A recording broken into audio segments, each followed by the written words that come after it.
Hoy en Retrobasket Spain nos vamos a noviembre de 2001, con una revista que cronológicamente se sale un poco del ámbito temporal habitual de Retrobasket Spain, que ya sabéis que son especialmente los años 80 y 90, pero evidentemente donde esté Michael Jordan siempre estará Retrobasket Spain.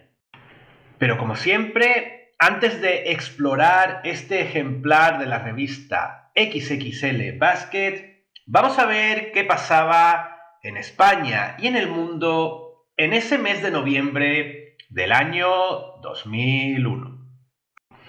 Por ejemplo, el diario El País, en su portada del sábado 3 de noviembre, mostraba las negociaciones que se estaban haciendo en Mallorca entre Simón Peres y Yasser Arafat en torno a la intifada.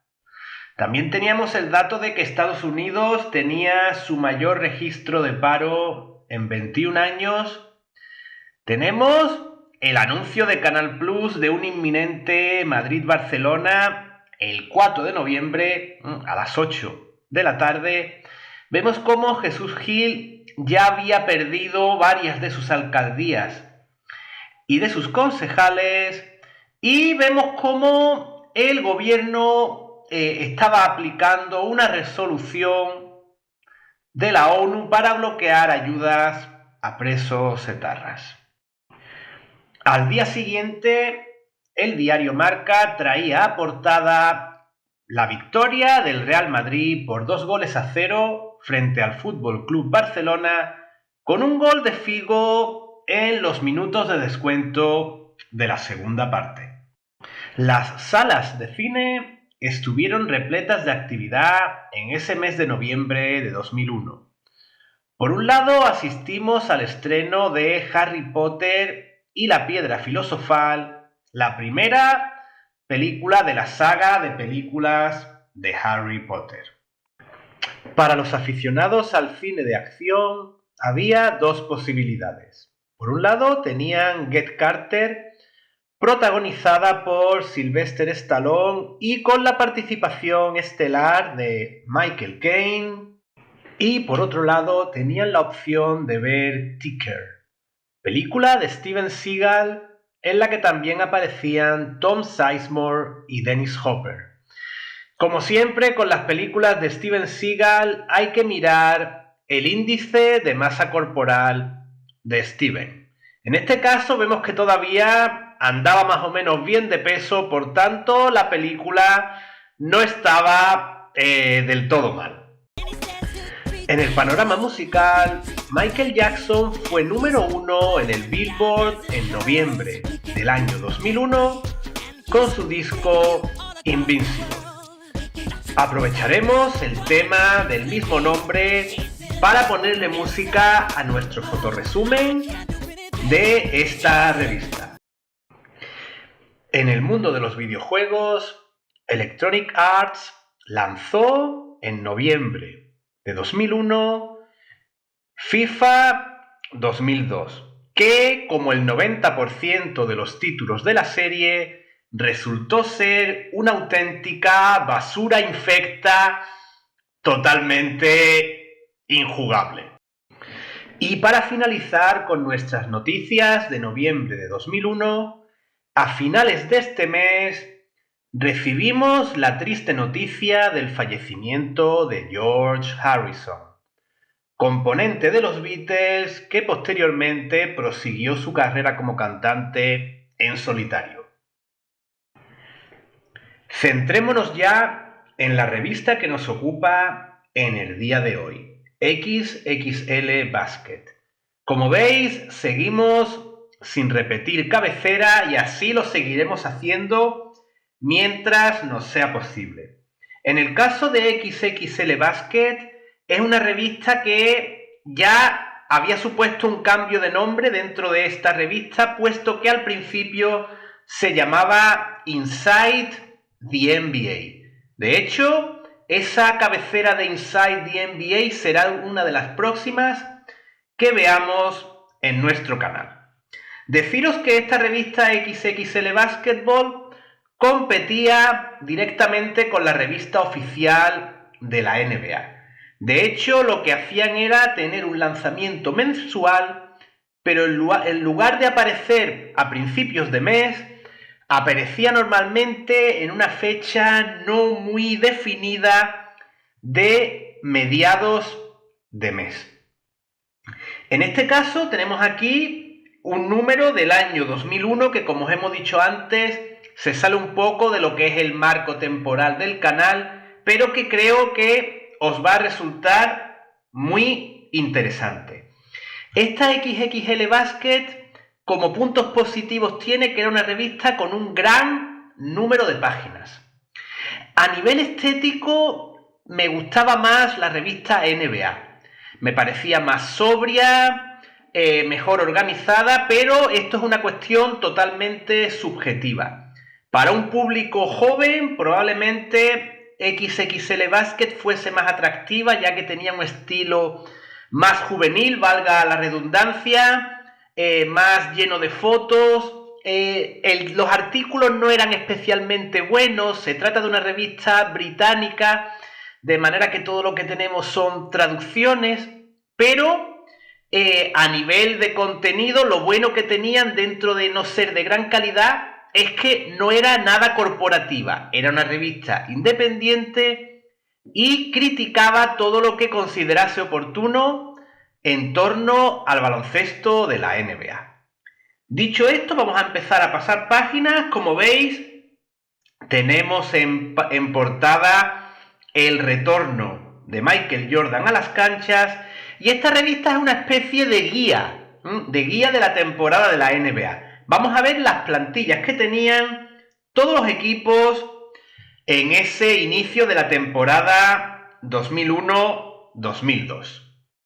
La revista comienza directamente con ese retorno de Michael Jordan a la NBA, jugando para los Wizards, y vemos cómo la alegría de esa vuelta de Jordan a la NBA se había visto totalmente enturbiada por los atentados del 11 de septiembre. En el editorial de la revista, Lee Barker muestra el optimismo con el que ve este retorno de Michael Jordan al baloncesto. Y a continuación tenemos un sumario fotográfico de los contenidos que íbamos a encontrarnos. Tenemos una entrevista a Elton Brand, otra entrevista a Eddie Jones y artículos con Michael Jordan y Len Bias como protagonistas.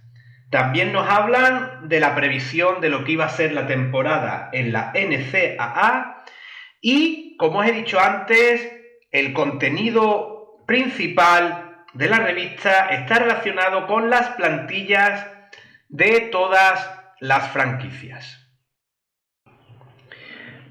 Después de este sumario tenemos una sección llamada Inbox, que es una especie de cartas al director, que realmente tiene poco interés. Hay gente que escribe diciendo que le gusta Iverson, gente que dice que le gusta Shaquille O'Neal.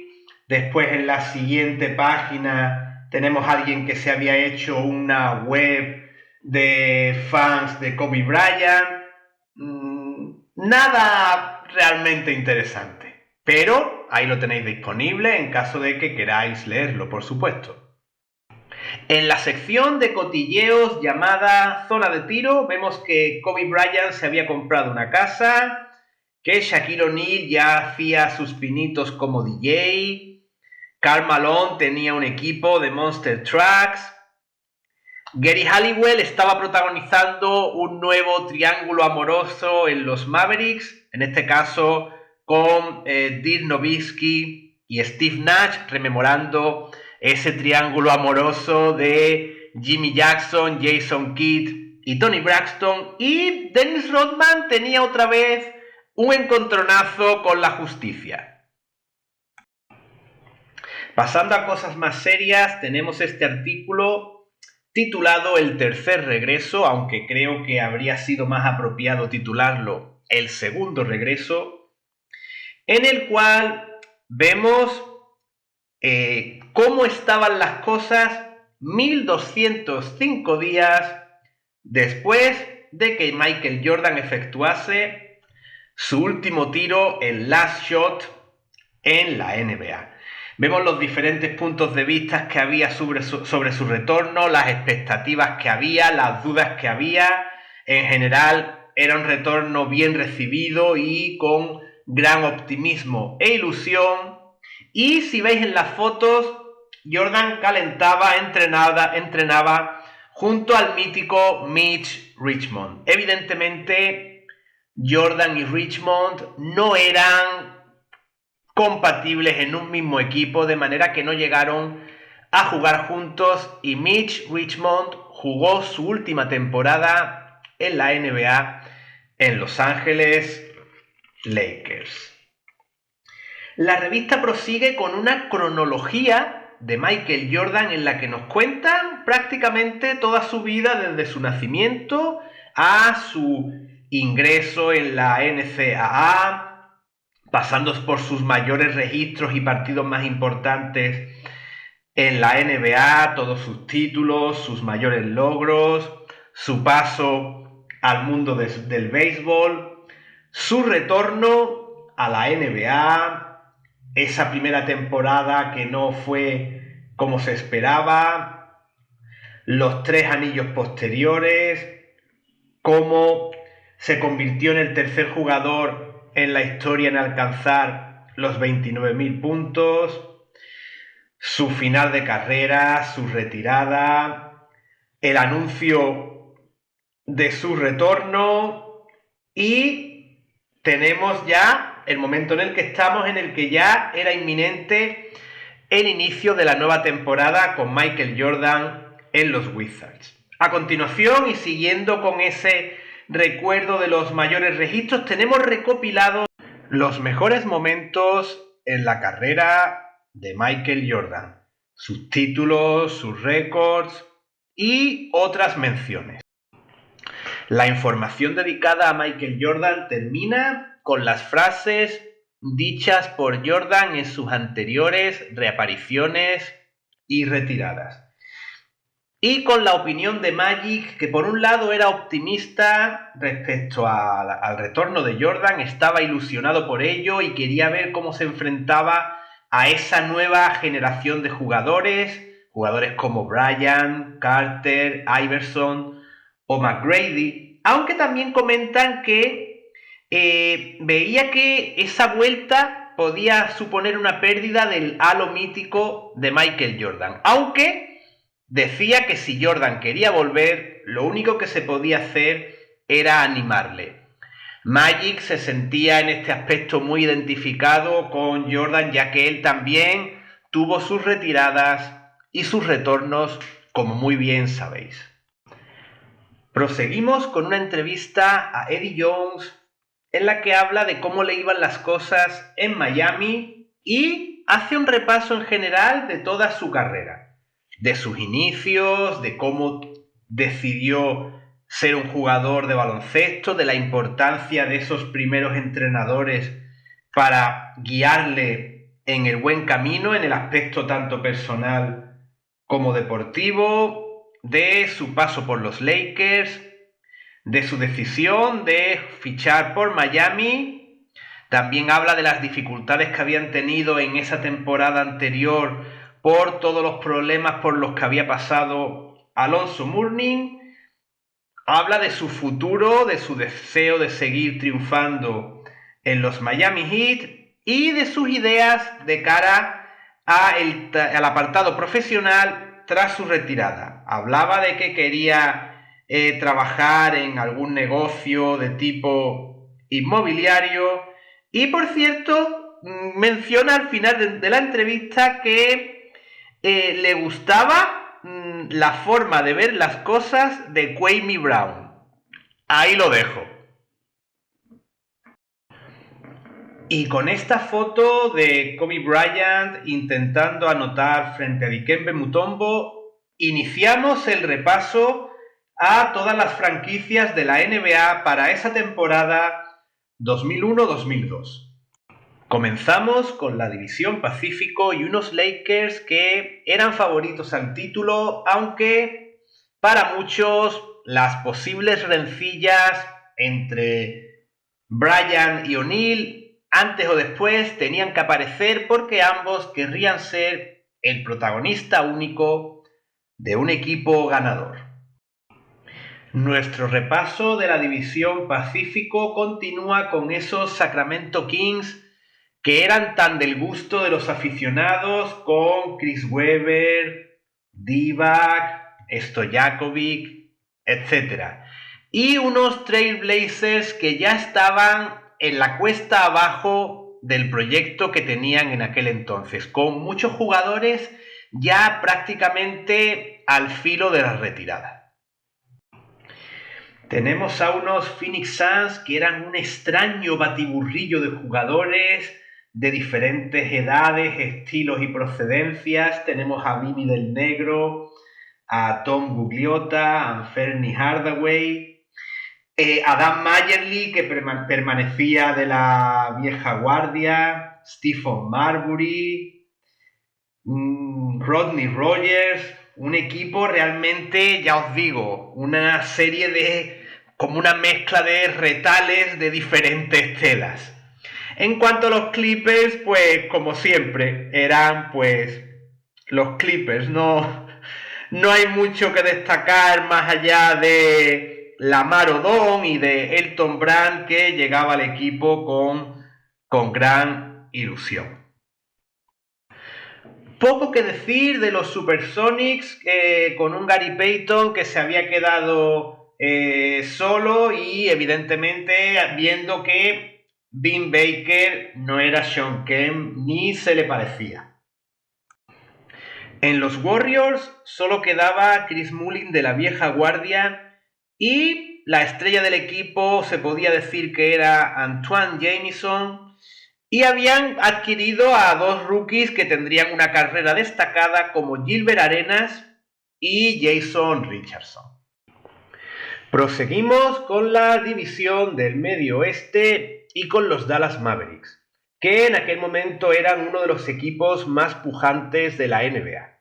Aparte de los jugadores estelares que Don Nelson había conseguido reunir, le hace Nowitzki, Finley, Nash, Sean Bradley, Javon Howard.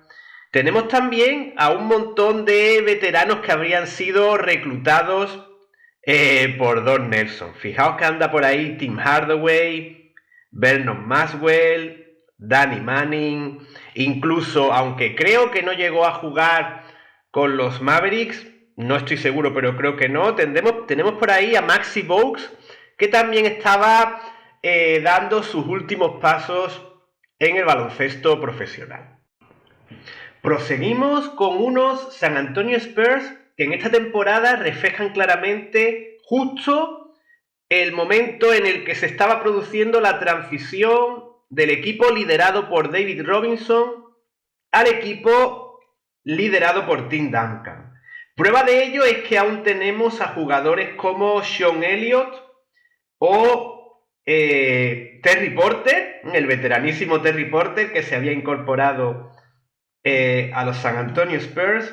Steve Smith también anda por ahí. Y por otro tenemos a los jugadores, algunos de los jugadores que acompañaron a Duncan en su época triunfal. Tenemos a Tony Parker por ahí ya, de manera que ya tenemos, Bruce Bowen también está por ahí, de manera que es un equipo, como os digo, una mezcla de las dos etapas gloriosas de San Antonio. Seguimos con los Utah Jazz, que ya comenzaban su decadencia, pero aún contaban con los principales jugadores de su época más importante. Tenemos a Karl Malone, a Stockton, a Brian Russell, pero también ya empiezan a aparecer jugadores jóvenes como Raúl López y Kirilenko. En el caso de los Timberwolves, tenemos un equipo en el que ya Kevin Garnett era ya un jugador asentado, llevaba ya 6 temporadas en la NBA. Tenían también a Terrell Brandon, a Felipe López, jugador que si recordáis era muy prometedor como jugador joven y que después tuvo su trayectoria NBA, aunque no llegó a lo que se esperaba de él. También anda por ahí Wally Szczerbiak, el hijo del mítico Walter Szczerbiak, que jugó en el Real Madrid.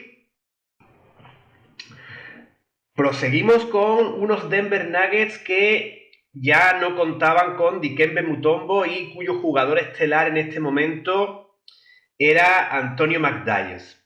Evidentemente, teniendo a Nick Van Exel como base, las cosas no iban a ir maravillosamente bien. También tenían a ilustres veteranos como Kevin Willis o Avery Johnson, entre otros jugadores. En cuanto a los Rockets, es un equipo que en este momento estaba un poco desorientado tras la marcha de Olajuwon y tenían como jugador estelar a Steve Francis, que tuvo años buenos, aunque ya sabemos que era un auténtico cabeza loca.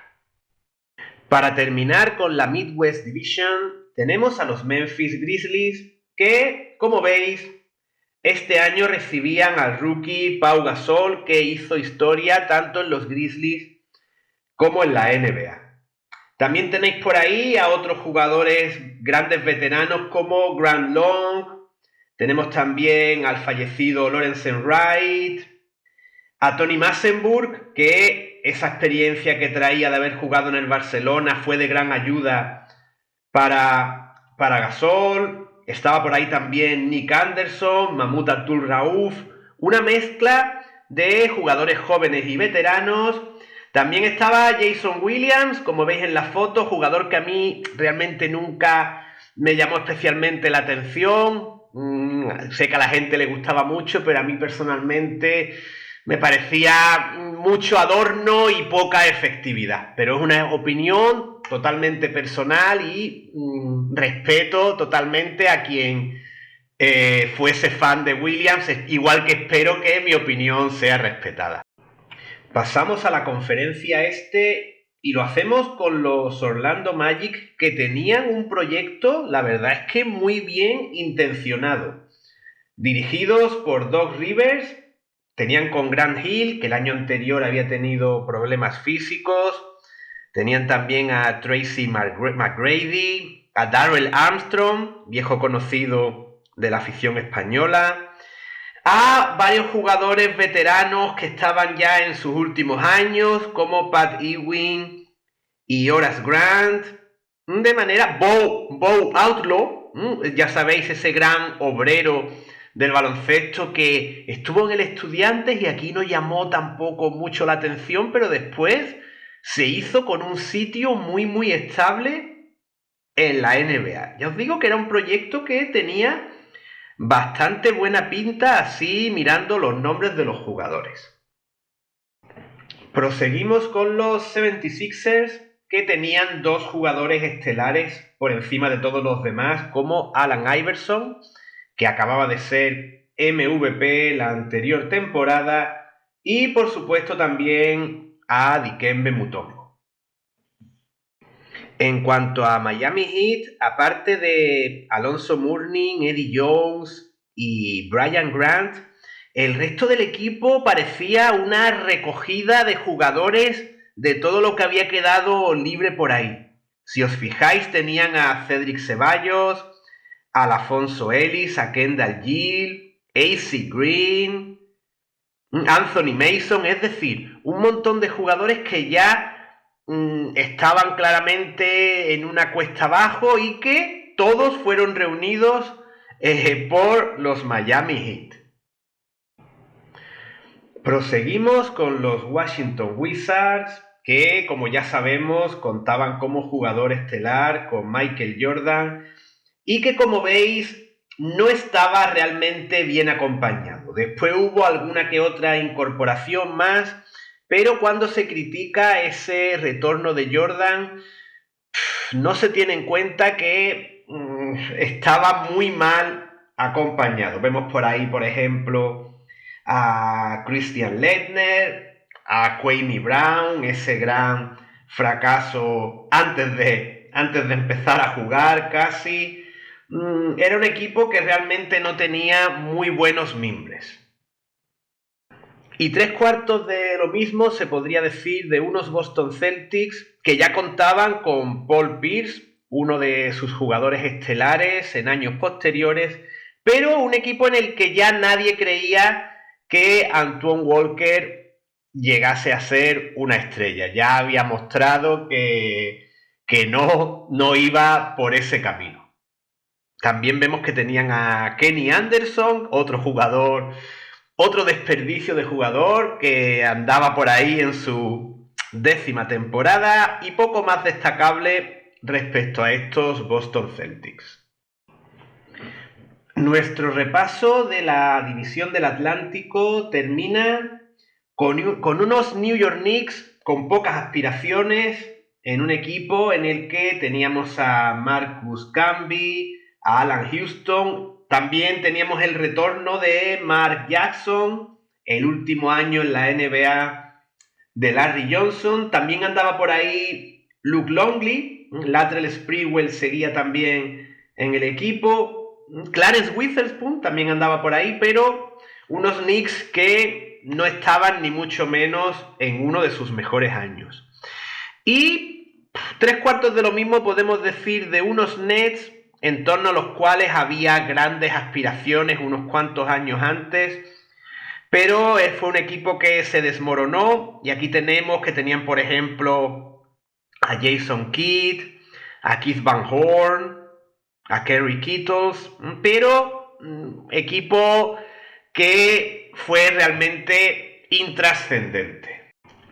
Terminamos nuestro repaso de los equipos con la división central, en la cual tenemos a unos Toronto Raptors liderados por Vince Carter y que también contaban por entonces con Del Curry, Antonio Davis y, como veis, también se habían hecho con los servicios de Hakeem Olajuwon.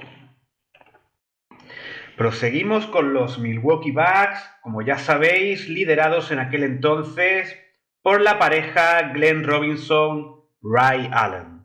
En cuanto a Charlotte, volvemos a tener una amalgama de jugadores, igual que ha pasado con algunos de los equipos anteriores. Tenemos por aquí unos Charlottes con Jamal Mashburn, Hersey Hawkins, Scott Barrell, Elden Campbell, Derrick Coleman. Es decir, un batiburrillo, un poco de todo de jugadores que habían pasado por otros equipos y ya no estaban en el mejor de los momentos. Quizás el jugador más estelar que vemos por aquí en años posteriores sea Baron Davis. También está entre veteranos ilustres Otis Thorpe, que ya iba a jugar su 17ª temporada. Por tanto, es otro de estos equipos que yo no seguía mucho NBA ya en ese temporada 2001-2002 y veo que todos esos jugadores a los que conocíamos habían ido buscando acomodo en diferentes franquicias. Proseguimos con unos Atlanta Hawks realmente irrelevantes.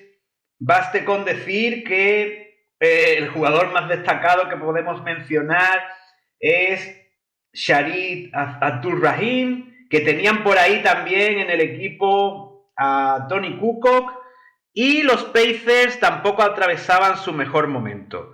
Tenemos a Jalen Rose, a Jermaine O'Neal, a un Reggie Miller que ya iba en línea descendente, y en cuanto a Cleveland, tres cuartos de lo mismo, un equipo sin ningún jugador así que podamos destacar. Tenían a Zydrunas Ilgauskas, a Tyron Hill, otro clásico, Bimbo Coles también andaba por ahí, Shaquille Brown, ese jugador que estuvo en tantísimos equipos diferentes. En cuanto a los Pistons, poco más de lo mismo, equipo lleno de desconocidos. Vemos por ahí entre jugadores antiguos que estaban todavía activos a Dana Barros, a Billy Owens, Cliff Robinson también andaba por ahí, Jerry Stackhouse, ese jugador que creo que siempre se creyó mejor de lo que era, Corliss Williamson, otra de esas eternas promesas, y nuestro repaso a los equipos termina con unos Chicago Bulls que en ese momento eran sin duda el peor equipo de la NBA y que iban a recibir ese año al rookie Tyson Chandler, del que después hablaremos un poquito más porque tiene algo más de protagonismo en esta revista. Nos aproximamos ya al final de la revista y lo hacemos con una amplia entrevista a Elton Brand, que se marchaba de Guatemala, los Chicago Bulls, a Guatepeor, Los Ángeles Clippers.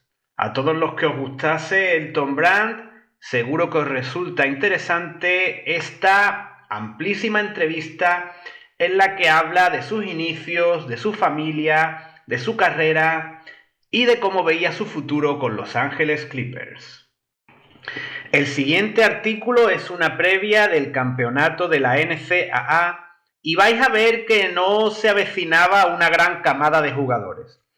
Si lo leéis vais a ver que entre los nombres más destacados, más conocidos que tuvieron trayectoria, están los de Tyshawn Prince, Matt Barnes y poco más.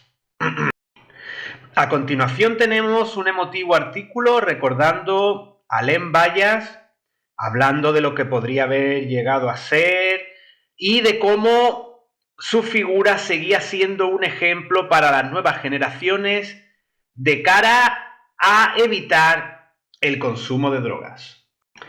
Y ponemos el punto final con este artículo titulado Sobrevivir, que nos habla de cómo era una tendencia muy habitual en ese momento que los jugadores jóvenes dieran el salto a la NBA de manera prematura.